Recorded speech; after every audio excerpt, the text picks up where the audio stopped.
You're over being called a racist? Just that quick. Interesting. Okay. Must be nice. I don't get down. I'm not forgiving that. Okay. That's not going to happen. So, and never mind the logistical. Stop what you're doing and lock in, because the Indiana Fever front office is learning in real time one of the toughest lessons in modern sports business. Never alienate the audience that drives your momentum. The organization is discovering that supporters of Caitlin Clark aren't automatically loyal to the franchise. Their loyalty follows the star. And when that star feels challenged, the response is immediate, loud, and financially meaningful. Right now, those fans are sending a crystal clear message. Mishandle a generational talent, and the consequences will hit where it matters most: revenue, visibility, and momentum. Welcome back to WNBA Pro, the one channel that doesn't soften the edges of professional basketball. There's no PR spin here, no protecting narratives, and no corporate comfort zones. Just direct, data-driven analysis of the business, strategy, coaching decisions, and the billion-dollar reality surrounding the Women's National Basketball Association. Subscribe and turn on notifications now, because the Fever are firmly in the consequences phase of a turbulent 2026 offseason, and the situation is escalating fast. Bigger than 4 letters. Hopefully Snoop Dogg doesn't come for that. Wow. So they went on social media asking for you to buy tickets as a consumer of their product. Ooh. To understand the scale of this misstep, you have to zoom out and examine the economic reality surrounding the Indiana Fever. This isn't just frustration spilling onto social media. It reflects a deeper shift in leverage between a franchise and the audience fueling its surge. The Fever no longer operate like a traditional small market team. Much of their momentum now revolves around Caitlin Clark and the massive attention she attracts. Before her arrival, the team struggled for relevance, sitting near the bottom of standings, attendance, and national visibility, with limited engagement beyond a core local base.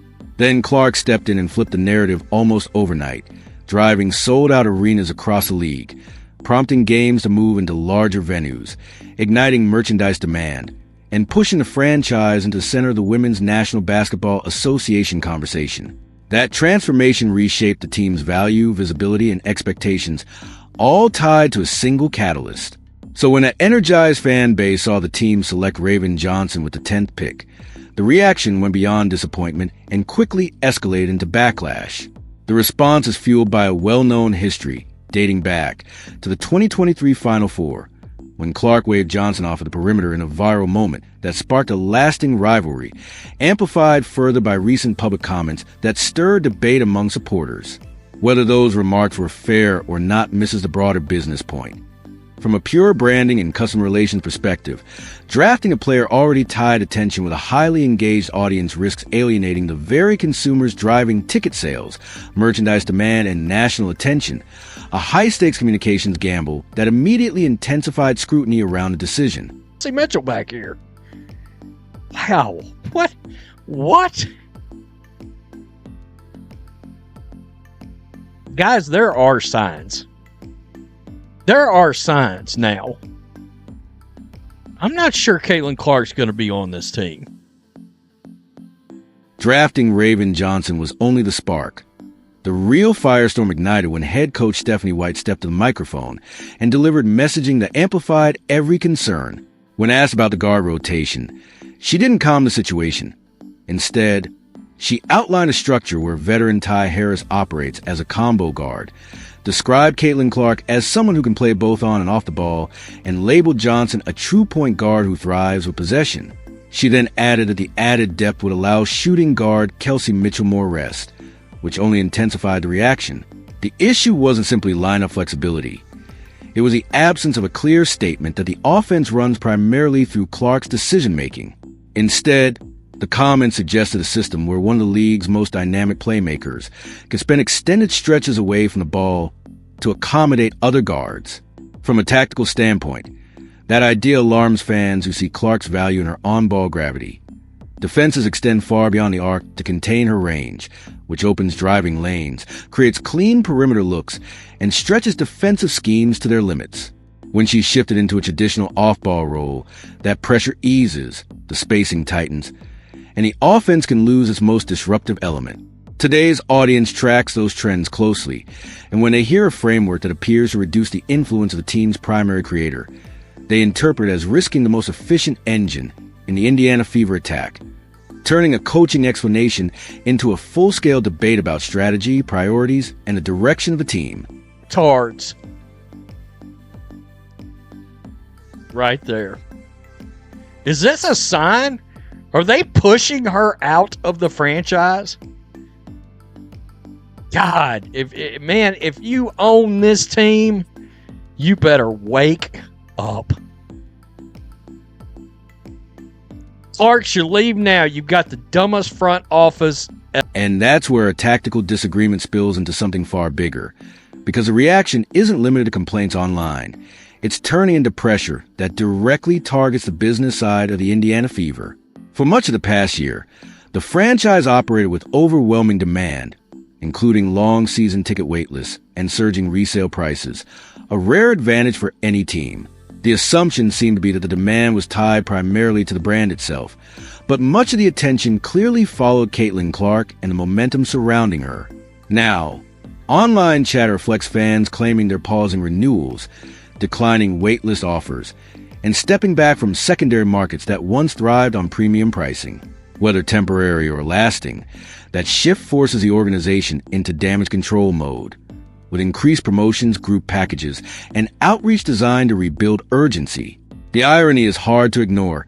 Decisions that stirred controversy, including drafting Raven Johnson and outlining a guard rotation that raised questions about roles, are now followed by intensified efforts to re-engage the same highly invested audience. From a business perspective, that sequence transforms a basketball debate into a broader conversation about branding, customer trust, and revenue stability, with the franchise navigating how to protect momentum while managing expectations around roster building and strategy. A lot of people believe that she may be headed to playing small forward. Man, wow. No thanks. I'd like to see Caitlin Clark be Caitlin Clark. Not happening on this team with this coach and with this front office. Great, another year of Stephanie White sabotaging the face of the league. The spotlight now shifts to leadership, particularly General Manager Amber Cox and President of Basketball Operations Kelly Krauskopf, because critics argue the situation reflects a classic front office blind spot. In many professional organizations, decision-makers trust their internal evaluations and assume fans will ultimately support whatever product takes the floor, even when public sentiment signals caution. The perception here is that leadership prioritized a defense-oriented roster move, underestimated the public relations impact, and expected supporters to rally around the uniform regardless. But the modern audience surrounding Caitlin Clark operates differently.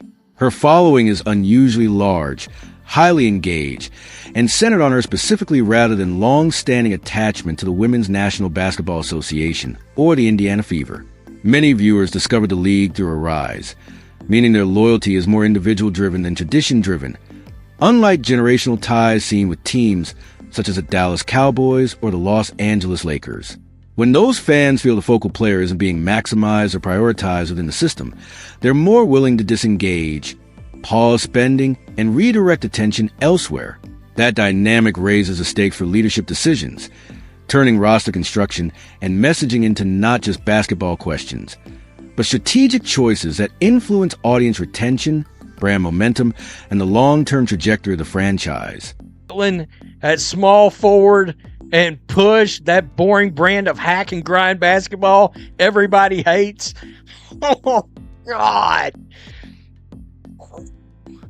The Indiana Fever are getting smashed. That's crazy. I mean, woo-wee. I cannot believe. Zooming out, critics argue the ripple effects could extend beyond one franchise and touch the broader economics of the Women's National Basketball Association. The league recently secured a long-term media rights agreement valued at more than $2.2 billion, with future planning and collective bargaining expectations tied to projected growth in viewership and engagement. Much of that momentum is widely associated with the surge of attention around Caitlin Clark, whose deep-range scoring and playmaking have drawn new audiences and increased broadcast demand. The concern being raised is simple. If interest in games involving the Indiana Fever cools due to dissatisfaction with strategy or messaging, it could influence ratings trends, which in turn affect advertiser confidence and network priorities. That doesn't mean empty arenas or a total collapse. Clark's appeal alone is likely to keep casual demand strong, but fluctuations among season ticket holders and highly engaged supporters can still function as an early warning. In that sense, the current reaction is less about immediate financial fallout and more about signaling boundaries, with core fans emphasizing that roster decisions, usage, and communication all shape how long this surge in league-wide momentum can be sustained.